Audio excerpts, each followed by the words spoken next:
Welcome back to the C-Space studio here at CES 2026. I'm your host, James Kotecki, and we're here with Qualcomm's CMO, Don McGuire. Thanks for joining us here today. Thanks for having me, James. Really appreciate you taking some time out of your day. I know CES is a busy time. There's a lot going on. So I love to have people define their brands and what it means to you. So what is Qualcomm? What is your definition?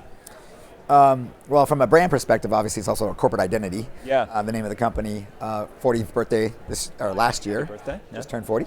From a master brand perspective, it's really sort of the umbrella brand of where everything fits underneath. We have two large product brands, Snapdragon being our more consumer-facing brand, and there's several product categories that fit under the Snapdragon portfolio, and then Dragonwing, which is more of our sort of B2B product lines. Yeah. That covers things like robotics and connectivity and things like that.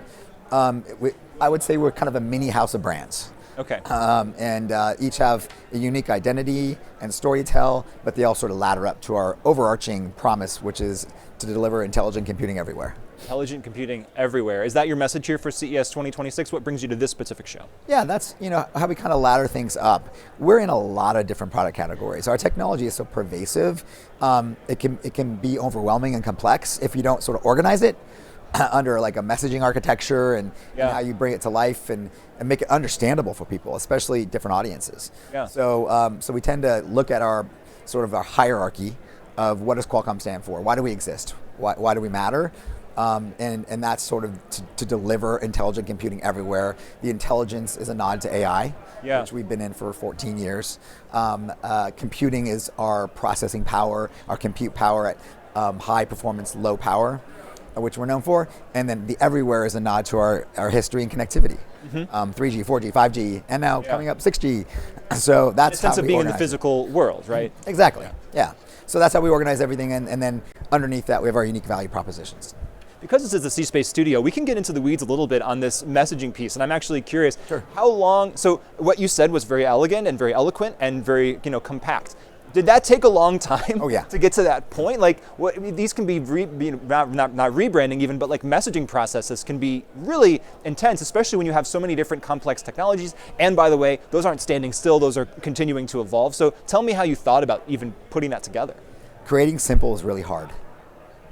It really is. You think it wouldn't be, but it is, because you have the distillation of very complex technology into a I don't want to call it a soundbite, but to an articulation that can fit. We have a process called 330. So a 3-second post, social post, a 30-second elevator conversation, a 3-minute sort of introductory, and a 30-minute presentation. So we have to create messaging that can be distilled down to that 3-second level, all the way to like a PowerPoint deck. Yeah. Well, thanks for this 10-minute conversation. This is somewhere in the nether zone here, but we're going to figure out, I think, some interesting insights from this. One of the things we wanted to dive into with you was AI chatbots and voice agents. What are some of the things that you're learning from how consumers and customers interact with those? What we're really excited about and what we're learning crosses a couple vectors. First is discoverability. And we're just at the beginning of this, right? So the agentic AI sort of call it a trend now, but it will be pervasive, and it will be the way we interact with computers in the future. It will be, 3 years ago, I think we came up with the term AI is the new UI. And so how you interact with your computers or your computing spaces through agentic experiences is going to be the way we interact with our digital worlds. So what we're learning is, through what is available today, is that what's coming tomorrow is going to be more suggestive, more anticipatory, and actually be more helpful than prompt and response. Yeah. It'll be, like you said, natural language processing, so it'll be more natural as you're walking through your day or moving through your day. You can have a conversation with an agent. Your agent can be more proactive, suggest things to you, and it's all going to come through these devices that are in your sort of personal world and personal ecosystem.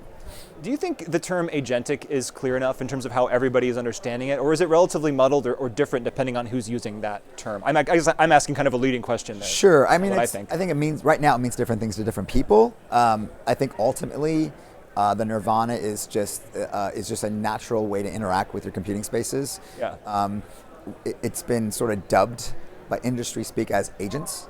Some people are calling them personas. Yeah. Some people are calling them companions. And as AI goes from being trained to actually reasoning on its own, it will feel more like a companion-like experience.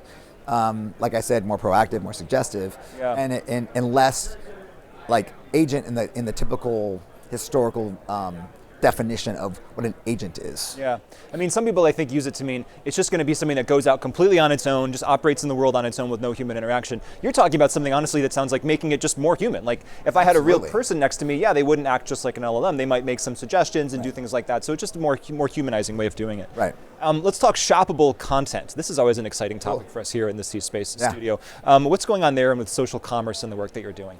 I'll give you two experiences that we've been working through. Our compute business, our PC business, is sort of our most consumer-facing with Snapdragon. So we launched about a year and a half, 2 years ago into the PC space. Yeah. There are now hundreds and hundreds of Snapdragon-powered AI PCs in the world that are really, really, really amazing. And so in marketing our story to our audiences, we've done a couple different really cool things. So we just did this holiday partnership with Amazon, where we did a partnership with Josh Peck, if you remember Josh and Drake, or Drake and Josh. Yeah. And we did some real-time live. It's sort of like a mixture of QVC meets sort of digital space and shoppable content that was really successful for driving all the metrics that you want to drive when you're trying to sell something. And the second piece is we made Oprah's favorite things list. Okay. For the first time, a PC. She chose a PC. It was a Snapdragon-based PC to be on her list. And so we partnered with Oprah's Favorite Things, and we wrapped ourselves around the shopping experience to go find her favorite things that made the list. Okay. So we wrapped ourselves around powering her application, the discoverability of all the products, and we sort of injected the Snapdragon brand into that experience as well. Is it fair to say that the experience of shopping and the experience of consuming media and being a consumer of advertising, all that's kind of like blurring and blending together, right? It's very nonlinear. And from a consumer perspective, they probably never thought about it in terms of different buckets, and they're just like doing what they want to do in that moment. They're just doing what they want to do. How about AI for creative purposes, generative AI? Tell me about your philosophy there around how and when humans are still in the mix. Yeah, I mean, we have a philosophy from a marketer's perspective, right? We've been deploying, experimenting with AI tools for a few years now. Our motto is human-led, AI-powered. There has to be human touch at the beginning, in the middle, and the end, for a lot of reasons. One is owning IP. Our lawyers love that. Sure. But also just in order to feel authentic.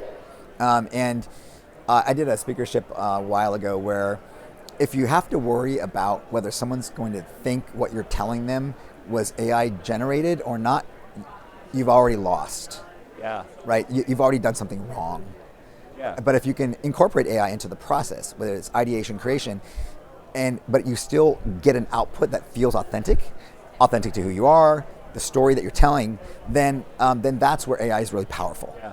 I love that idea that if you're having to think about it, then you've already lost. Because, and even in the best case scenario, maybe they're not offended by it, but they've spent time thinking about that when they should have been thinking about the thing that you're trying to advertise them in. Brain space is very limited and precious. Sure. Right? Attention is very precious. One thing people have attention on right now is smart glasses. Where do you think about that, and how is your technology coming into play there? Well, and kind of in the space of personal AI, right? There's all these intelligent wearables that are going to be coming to market. Glasses, we believe, is a huge market. We are partners with every glass maker, smart glass maker, besides one.